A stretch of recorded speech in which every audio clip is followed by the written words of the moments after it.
মৃত্যুর পরে কোরআন শরীফের সূরা তাওবার মধ্যে আছে আবু তালেবের মৃত্যুর পরেও নবী আবার আল্লাহর কাছে হাত তুলে বলছে, আল্লাহ আমার চাচাটারে মাফ করে দেন, আমার চাচা জাহান্নামের আগুনে জ্বলবে।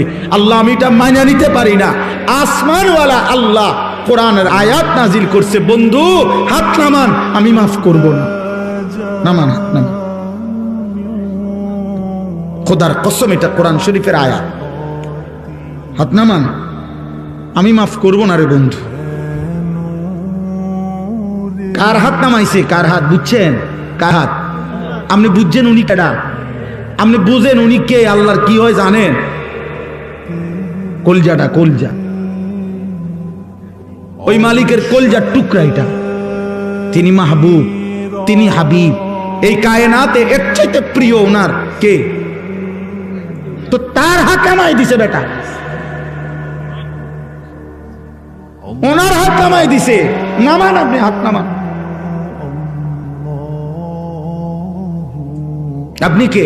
আমি কে? বেশি খামখেয়ালি মনে করেন আপনার। ইব্রাহিম আলাইহিস সালাম কোরআন শরীফে আছে, ইব্রাহিম আলাইহিস সালাম ওনার আব্বা আজরকে জাহান্নাম থেকে বাঁচাবার জন্য কত লক্ষবার যে কাকুতি মিনতি করছে কোরআনের মধ্যে আছে।